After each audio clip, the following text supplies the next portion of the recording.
누가복음 15장 전체는 하나님의 기쁨으로 충만합니다. 예수님께서는 15장 4절에서 7절까지 잃어버린 양 한 마리를 찾는 목자의 기쁨에 대해서 말씀하시고 15장 8절부터 10절까지는 잃은 동전을 찾은 여인의 기쁨을 말씀하시고, 그리고 오늘 본 말씀 15장 11절부터 32절까지는 잃은 아들을 찾은 아비의 기쁨을 비유로 가르치십니다. 이와 같이 연속적으로 이어지는 세 개의 비유는 마치 같은 선율을 연주하는 다른 음색을 가진 세 개의 악기와 같습니다. 같은 선율이란 잃어버린 영혼을 찾는 기쁨이라는 동일한 주제를 말하는 것이며, 다른 음색이란 첫 번째 비유 목자는 성자 예수님을, 잃어버린 동전을 찾은 여인은 성령 하나님을, 그리고 잃어버린 아들을 찾은 아버지는 성부 하나님께 초점을 맞추고 있기 때문입니다. 첫 번째는 잃어버린 양입니다. 목자를 떠나겠다는 의지를 가지고 목자를 떠나는 양은 없습니다. 양은 그저 눈앞에 보이는 풀을 뜯어 먹다가 조금씩 이탈해서 목자로부터 멀어지게 됩니다. 범죄하고 반역하려는 적극적인 의지를 가지고 있는 양이 아니라는 것입니다. 자신 안에 있는 내적인 충동과 본능을 따르다 점점 하나님을 떠나 길을 잃어버리게 된 것이 마치 잃어버린 양과 같은 사람들이라고 할 수 있습니다. 두 번째는 잃어버린 동전입니다. 잃어버린 동전은 스스로 움직일 수 없는 물건입니다. 여인의 손에서 동전이 떨어져서 떼구르떼구르 굴러서 눈에 안 보이는 곳에서 중력에 의해서 바닥에 납작 엎드려 버리게 된 것이죠. 세상의 중력에 저항하지 않고 무력하게 환경에 순응해 버리고 고난에 굴복해 버린 사람들이 바로 잃어버린 동전과 같은 사람이라고 할 수 있습니다. 세 번째는 잃어버린 아들입니다. 본문의 탕자는 적극적으로 아비에게 반기를 들고 반역해서 집을 나섰습니다. 하나님 없이 자기 뜻대로 자기 마음대로 살고자 하는 사람이 잃어버린 아들과 같은 사람이라고 할 수 있습니다. 이와 같이 그리스도 밖에 있는 영혼들은 잃어버린 양처럼 무지하고, 잃어버린 동전처럼 무력하고, 잃어버린 아들처럼 고의적인 죄인들이라는 것입니다. 이것이 믿음 없이 사는 사람들의 실체인 것입니다. 그런데 오늘 본문의 말씀은 흔히 탕자의 비유라고 이야기가 되고 있는데, 가만히 본문을 깊이 묵상하면 오늘 이 비유에는 탕자가 한 명 나오는 것이 아니라 사실 두 명의 탕자가 등장한다는 것을 살펴야 합니다. 둘째 아들은 자신을 죄인이라고 생각하는 탕자라면, 첫째 아들은 자신을 의인이라고 생각하는 탕자이기 때문입니다. 이 두 명의 형제들은 각각 하나님을 떠난 인간들의 서로 다른 두 가지 삶의 방식들을 대표하는 존재라고 할 수 있습니다. 둘째 아들은 자기 죄 때문에 하나님을 떠난 인간을 상징한다면, 첫째 아들은 자기 의 때문에 하나님을 떠난 인간을 상징한다고 말할 수 있는 것입니다. 그런데 이 비유를 우리가 읽을 때 두 명의 탕자의 이야기로만 읽는 것은 불충분하며, 여기에서 더 나아가서 이것은 궁극적으로는 아버지에 대한 이야기다라는 것을 우리가 깨달을 때 이 비유의 진정한 깊이를 우리가 도달했다고 할 수 있는 것입니다. 비유에 등장하는 아비는 아비의 재산을 탕진하고 돌아온 아들을 위해서 가장 좋은 옷과 가락지와 새신을 주었고 살진 송아지를 잡아 큰 잔치를 베풀었습니다. 그는 자식에 대해서 극도로 사랑을 낭비하는 아버지라고 할 수 있습니다. 그러므로 이 비유의 진정한 제목은 영어로 The Prodigal Son이라고 일반적으로 영어로 이 비유를 설명하고 있는데, Prodigal Son, 탕자에 대한 비유, 이렇게 요약하기보다는 이 비유의 진정한 주제는 The Prodigal Father, The Prodigal God, 아낌없이 낭비하시는 하나님에 대한 이야기라는 것을 깨달을 때 우리는 이 진정한 이 비유의 신비를 알게 되는 것이죠. 이 오늘 비유에 나오는 이 아버지는 측량 불가능하고 비교 불가능한 하나님의 사랑을 상징적으로 나타내는 것입니다. 이 비교 불가능하고 측정 불가능한 이 하나님의 이 마음을 여러분과 제가 오늘 경험할 수 있게 되기를 간절히 소망하는 것입니다. 한 아비에게 두 아들이 있었습니다. 그런데 어느 날 둘째 아들이 아비에게 와서 자기 목의 재산을 아비에게 달라고 요청하기 이르렀습니다. 아비가 살아있는데 유산을 내놓으라. 이거 아버지 죽은 사람 취급하는 것입니다. 이것은 아비에게 대놓고 경멸하는 것입니다. 이것은 공공연하게 아들이 아버지에게 나는 아버지의 재산을 원하지만 나는 아버지를 원하는 것은 아닙니다 라고 말하는 것과 같은 것입니다. 둘째 아들은 며칠 지나지 않아서 자신의 몫의 재산을 다 가지고 먼 나라로 가서 허랑방탕하게 쓰고 그 재산 다 낭비한 후에 설상가상으로 돈 다 낭비했는데 큰 흉년이 닥치게 됐습니다. 탕자는 어쩔 수 없이 이방인에게 찾아가서 급기야 돼지를 치는 일을 시작하게 됩니다. 그때서야 이 탕자가 제정신이 들게 되었습니다. 그는 일어나 아버지에게로 가서 용서를 구하고 품꾼으로 써달라고 요청하리라 라고 마음을 먹었습니다. 그 내용이 18절에서 19절에 기록되어 있습니다. 그리고 20절에 실제 이 탕자는 아버지께로 돌아옵니다. 이 순간이 진정한 회개의 순간입니다. 아들은 터덕터덕 회한에 차서 돌아오는데 이 아비는 환희에 가득 차서 아들에게 달려와요. 이 늙은 아버지의 이 질주, 자식을 향한 이 치근한 마음을 어떻게 하지 못해서 달려오신 이 아버지의 이 마음을 통해서 십자가에 계신 하나님의 아들 예수 그리스도를 보게 되는 것입니다. 믿음의 주요 또 온전케 하시는 이 예수를 바라보자 저는 그 앞에 있는 즐거움을 위하여 십자가를 참으사 부끄러움을 개의치 아니하셨다. 아들에게 도착한 이 늙은 아비가 아들의 목을 끌어안아요. 아들의 목을 끊어안아요. 이때 사용된 단어가 에피핍토라는 단어예요. 이 단어가 사도행전에서 저는 성경의 가장 아름다운 이별의 장면은 사도 바울과 에베소 장로들의 이별의 장면이라고 생각해요. 얼마나 격조 있는 이별인지 몰라요. 이때 사도 바울이 장로들과 목을 안고 입 맞출 때, 사도 바울과 장로들이 목을 안고 입 맞출 때 이 단어 에피핍토가 사용됐어요.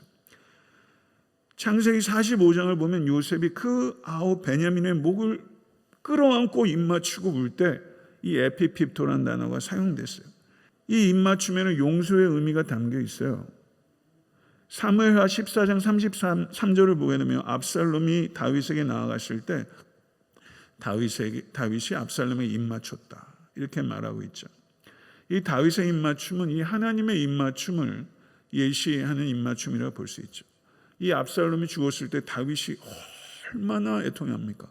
압살롬아 압살롬아 하고 부르짖지 않습니까? 이 늙은 아비는 이 입맞춤을 통해서 이 아들이 사죄의 말을 하기도 전에 이미 용서한 거예요. 용서해 주십시오. 나를 품꾼의 하나로 써주십시오. 말도 하기 전에 이미 입맞추고 용서하신 거예요. 하나님이 이런 분이세요. 할렐루야. 그런데 이 탕자가요, 아비를 몰라도 너무 몰라요. 지금 아비께 돌아왔는데 아비를 너무 몰라요. 아비가 나를 받아주실까 안 받아주실까 아비를 몰라. 이미 다 용서했는데 아버지여 내가 하늘과 아버지께 죄를 얻었사오니 지금부터는 아버지의 아들이라 일컬음을 감당치 못하겠나이다. 그러고서 끝에 할 말이 있었어요. 나를 품꾼의 하나로 써주소서. 이거 다 계획하고 온 말이거든. 이 말을 하지도 못했어요. 아버지가 말을 끊어버린 거예요. 말을 끊어버린 거예요. 들을 필요가 없어요. 이미 용서를 했기 때문에 뭐 품꾼의 하나로 써요. 아버지가 그렇게 인색해요? 아버지가 뭐라 그럽니까? 종을 보면서 제일 좋은 옷을 내어다가 입히고 손에 가락지를 끼우고 발에 신을 신기라. 그리고 살진 송아지를 끌어다가 잡으라. 우리가 먹고 즐기자. 이 내 아들을 죽었다가 다시 살아났으며 내가 잃었다가 다시 얻었노라. 우리 번역에 여기에 생략되어 있는데요, 실제 성경 원어를 보니까 여기에 타쿠라는 단어가 있어요. 이 단어가 quickly 이런 뜻이에요. 여기 이런 뜻이에요. 빨리 서둘러서 이런 뜻이에요. 말하자면 이런 거예요. 아버지가 막 몸이 그냥 달아오르신 거예요. 빨리 입히고 빨리 끼우고 빨리 신기고 빨리 잡으라. 탕자는 그때서야 아버지의 마음을 알았어요. 내가 아버지를 몰라도 너무 몰랐구나. 이런 아버지에게 가산 물려달라고 하고 내가 떠나고 아버지가 평생 수고해서 일군 그 가산, 거기에 살림이라고 번역된 그 헬라어는요, 생명이라는 뜻이 있어요. 단어가요. 아버지에게 요구한 건 사실 생명이었던 거예요. 아들에게 생명을 주잖아요. 이 비유를 prodigal father, 낭비하시는 아버지. 이 아버지는 prodigal God, 하늘에 계신 아버지는 이 아비보다 더 낭비하세요. 하나님은 예수 그리스도의 보혈을 낭비해 버리셨는지도 몰라요. 우리 같은 자들을 구원하시려고 우리가 얼마나 그 보혈을 무가치하게 만들 때가 많아요. 하늘에 계신 우리 아버지의 사랑으로 용서하고 덮을 수 없는 악은 없다는 거예요. 예수 그리스도의 보혈로 씻을 수 없는 죄는 없다는 거예요. 믿으십니까? 할렐루야. 다 여러분들을 덮어주시고 여러분들을 씻어주셨어요. 믿으십니까? 얼마나 감사합니까? 이 사실을 믿게 됐다는 것도 얼마나 감사합니까? 그리고 탕자의 비유의 진짜 주제는 prodigal father예요. 낭비하시는 아버지. 둘째 아들의 기환에게만 초점이 있다면 이 비유는 여기서 끝나야죠. 여기 다 끝난 거잖아요. 그러니까 둘째 아들이 초점이 전부 둘째 아들에 간 게 아니라는 거예요. 진정한 초점, 진정한 이 이야기의 절정은 첫째 아들에 대한 이야기예요. 그리고 첫째 아들에 대한 이야기까지 다 맞춘 뒤에 이 이야기의 진정한 초점은 아버지에게 있다는 것을 우리가 깨닫게 되는 거예요. 잔치가 무르익었어요. 잔치집에 얼마나 유쾌한 웃음소리, 음식 냄새, 여러분 얼마나 흥겨웠겠어요. 그렇게 석양이 지는 그때쯤 첫째 아들이 돌아왔을 거예요. 그러면 시장기가 있으니까 냅다 들어가서 먹고, 너 왔냐고 큰아들답게 호기 있게 좀 반기면 딱 좋겠구만. 이 아들이 그렇게 하지 않아요. 타국에서 돌아온 아들과 밭에서 돌아온 아들, 이 둘이 대조되는 거예요. 타국에서 돌아온 아들은 타락에 중독된 아들이라면 밭에서 돌아온 아들은 자기 행위에 중독된 아들이에요. 모든 상황을 다 들은 큰아들은 화가 있는 대로 뻗쳤어요. 잔치하는 곳에 안 들어간다고 뻗ting깁니다. 분을 내고 밖에서 씩씩거리면서 시위를 해요. 아버지를 대놓고 반대하는 거죠. 아버지에 대한 불신임을 표현하는 거예요. 아버지에 대한 불신임을 표현한 이 큰아들이 바로 유대인을 나타내는 거예요. 이 큰아들이 이렇게 말하는 겁니다. 내가 여러 해 아버지를 섬겨 명을 어김이 없거늘 내게는 염소 새끼라도 주어, 여긴 송아지 먹잖아요. 염소 새끼라도 주어 나와 내 벗으로 즐기게 하신 일이 없더니, 이거 과장입니다. 꽤 먹었을 거요.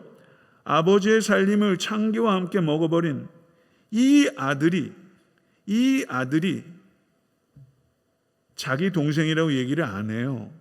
당신의 이 아들이, 실제 원어상은 그렇습니다. 당신의 이 아들이 돌아오면 이를 위하여 살진 송아지를 잡으셨나이다.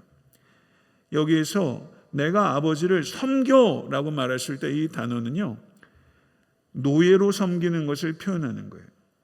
나는 아버지의 아들이 아니라는 거예요. 나는 아버지에게 노예였다는 거예요. 이런 아들이 어디 있습니까? 나는 아버지의 노예였다는 거예요.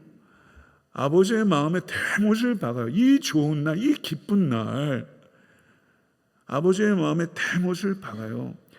거의 죽었다가 살아온 동생을 당신의 이 아들이라고 말하면서 자신과의 관계를 매정하게 부정해 버리는 거예요. 큰아들은 방황하지 않았어요. 착실하게 집을 지키고 밭을 지켰어요. 그런데 그러다가 자신의 공로의 노예가 돼버린 거예요. 둘째 아들은 자기의 죄 때문에 아버지를 떠났다면 첫째 아들은 자기 의 때문에 아버지를 떠난 거예요. 둘째 아들만 탕자한 것이 아니라 첫째 아들도 탕자한 거예요. 첫째 아들도 탕자한 거예요. 교회 안에도 이 두 부류가 있는 거예요. 한 부류는 이신칭의의 복음을 남용합니다. 은혜를 값싼 은혜를 만들어요. 그래서 육체의 노예가 돼서 세상 사람들과 구분이 안 되는 사람들이 있는가 하면, 한 부류는 이 이신칭의의 복음을 오해해서 율법의 노예가 되는 사람이에요. 이게 교회 안에 항상 있었어요. 다른 말로 말하면 방탕에 빠진 교인이 있고 율법주의자가 된 교인들이 있다는 거예요. 항상 이 양극단의 사람들이 교회 내에서 문제를 일으켜 왔어요. 그런데 신앙생활 얼마나 하셨습니까? 저는 13살부터 예수님 믿었거든요. 여러분, 신앙생활 연조가 오래되면 오래될수록 둘째 아들이 되는 사람보다는 첫째 아들이 되는 사람들이 많아요. 오만과 편견에 가득해서 복음이 아니라 이 복음을 나에게 적용하지 않고 타인에게 적용하게 되면 그 율법이 되는 거거든요. 여기서 우리에게 생각해 봐야 될 것이 많이 있습니다. 요즘 가난한 성도라는 말이 있어서 교회는 안 나가는 성도들이래요. 교회를 안 나가면 성도는 아닙니다. 그런 신앙은 없어요. 잠시 실망해서 방학할 수는 있어요. 그러나 그럴 수는 없어요. 그런데 이 둘째 아들이 집을 떠난 이유가 혹시 우월의식에 가득 차서 형제를 업심여기고 정죄하는 큰아들 때문은 아니었을까? 큰아들 때문에 둘째 아들이 집을 나가진 않았을까? 이런 경우도 실제 많이 있지 않습니까? 자식들이 한 배에서 나도 다 달라요. 이 큰아들의 이 우월의식과 이런 것 때문에 둘째 아들이 집을 나가진 않았을까? 교회 안에 이런 첫째 아들이 넘치고 둘째 아들이 교회에서 나가게 되면 그 교회는 교회가 아니라 종교 집단이 되는 것입니다. 우리는 일반적으로 둘째 아들은 나쁜 아들이고 첫째 아들은 좋은 아들이라고 생각해서 탕자는 한 명밖에 없다고 생각해요. 그런데 예수님의 비유를 가만히 생각해 보면 이야기는 뒤로 갈수록 클라이맥스죠. 일반적으로. 이 이야기의 클라이맥스는 둘째 아들이 아니라 사실 첫째 아들이에요. 둘째 아들놈은 내가 아버지를 떠나 있다는 걸 알아요. 근데 첫째 아들은 아버지 집에 있기 때문에 아버지의 일을 하기 때문에 아버지를 떠났다는 것을 몰라요. 너무 위험하지 않습니까? 신앙생활을 하면서 우리의 몸은 교회에 있는데 아버지를 떠나 있을 수 있다는 거예요. 그리고 그걸 몰라요. 너무 위험하지 않아요? 너무 위험한 거예요. 너무 위험한 상태에 있는 성도들이 많아요. 이걸 안타깝게 여겨야 돼요. 이 비유를 통해서 우리가 죄가 무엇인가 하는 것을, 우리가 죄가 무엇인지 정확하게 알아야 돼요. 죄가 뭔지를 모르니까 회개가 너무 얄팍해요. 죄가 무엇인가? 죄는 일반적으로 하나님의 말씀을 불순종하는 것이다 라고 생각해요. 맞아요. 근데 충분하지 않아요. 죄는 훨씬 복합적이에요. 하나님의 말씀에 불순종하는 게 죄입니다. 그런데 하나님의 말씀에 순종하면서 그것이 자기 의가 되고 자기 자랑이 되고 하나님께 권리를 주장하기 시작할 때, 그리고 사람들에게 정죄하기 시작할 때, 자기 공로를 내세우기 시작할 때 이것이 죄가 된다는 거예요. 이것이 유대주의예요. 이 죄 우리에겐 없습니까? 첫째 아들은 아버지를 사랑해서 아버지 집에 있었던 게 아니에요. 아버지를 사랑해서 아버지의 일을 한 게 아니에요. 아버지로부터 이 첫째 아들도 아버지의 재산이 사실은 궁극적인 관심이었던 거죠. 이 첫째 아들은 아버지의 잔치에 참석하지 않았어요. 첫째 아들은 아버지의 기쁨 따위는 안중에 없는 거예요. 아버지의 기쁨에 관심이 없어요. 첫째 아들은 아버지를 기쁘게 하기 위해 순종한 게 아니에요. 자신의 권리를 주장하기 위해서 순종한 거예요. 둘째 아들이 원했던 것도 아버지의 재산이었고, 첫째 아들이 원했던 것도 아버지의 재산이에요. 둘째 아들은 불순종하며 아버지의 재산을 요구한 것이고, 첫째 아들은 순종하는 것 같이 보이면서 아버지의 재산을 요구한 거예요. 서로 다른 방식으로 똑같이 아버지의 마음에 못을 친 거예요. 그런데 이 늙은 아비가, 우리 개역 개정 번역을 보니까 예 이렇게 번역이 되어 있는데 개역 한글은 예야 이렇게 번역되어 있어요. 테크논 이런 말인데, My little son, 내 어린 아들아, 너는 항상 나와 함께 있으니 내 것이 다 내 것이로되 내 동생은 죽었다가 살았으며 내가 잃었다가 얻었기로 우리가 즐거워하고 기뻐하는 것이 마땅하다. 너는 항상 나와 함께 있으니. 아버지가 아들에게 줄 수 있는 최고의 선물은 유산이 아니에요. 함께 있어주는 거예요. 너는 항상 나와 함께 있었다. 너는 항상 나와 함께 있었다. 아버지가 함께 있어주는 것을 아버지는 아들에게 줄 수 있는 최고의 것인데, 이 두 놈이 다 그거를 소중히 여기진 않아요. 아버지가 그 임재를 주시기 위해서 얼마나 수고하시고, 궁극적으로는 내가 세상 끝날까지 너희와 항상 함께 있으리라, 그 임재를 주시기 위해서 예수께서 십자가에 달리셨는데, 그 임재를 우리가 소중히 여기지 않을 때가 너무 많아요. 성도 여러분, 참 우리가 철없는 자녀처럼 살 때가 얼마나 많은지 모르겠어요. 말씀을 맺겠습니다. 잃어버린 영혼을 찾는 기쁨, 최고의 기쁨이죠. 15장에 가득한 이 기쁨이 여러분의 삶에 가득하시기 간절히 축원합니다. 애타한테 섬기는 교회는 이 기쁨이 가득해야 돼요. 잃어버린 영혼을 찾는 기쁨이에요. 자, 가족들 중에 아직까지 찾아지지 않은 영혼 있잖아요.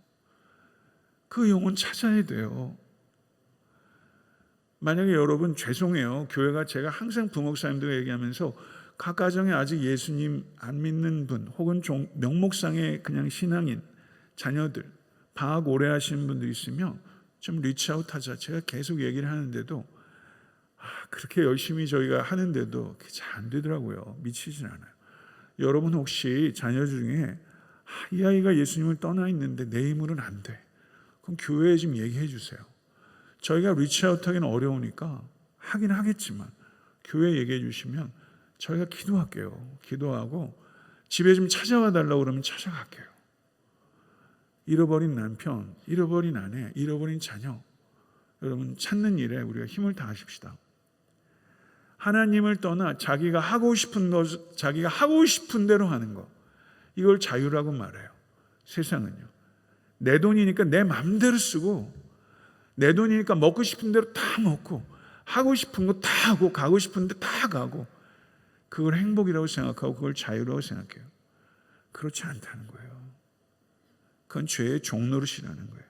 그 결과가 얼마나 심각한, 내 하고 싶은 대로 하는 결과가 얼마나 심각한가 하는 것을 우리가 아들을 통해서 봐야 돼요. 우리는 우리 하고 싶은 대로 살아서는 안 돼요. 하나님께서 원하시는 대로 살아야 해요. 믿으십니까? 부끄러움을 개의치 않고 흙먼지를 자욱히 일으키면서 찾아오신 그 하나님, 이 하나님은 사실 우리가 한 번 만나는 것으로 끝 아니에요. 매일 만나야 돼요. 매일 아침 여러분이 하루 시작할 때 여러분 흙먼지를 일으키며 여러분에게 달려오는 그 하나님 품에 안겨야 돼요. 이 품은 안기고 안겨도요, 더 깊이 파고들 수 있는 품이에요. 한 번 경험해서 끝이 아니에요. 이 안에는 깊은 감성이 있고 깊은 영성이 있어요. 이 품에 매일매일 안겨야 돼요. 여러분을 안아주시기 위해서 예수께 십자가에 달리셨어요. 아멘.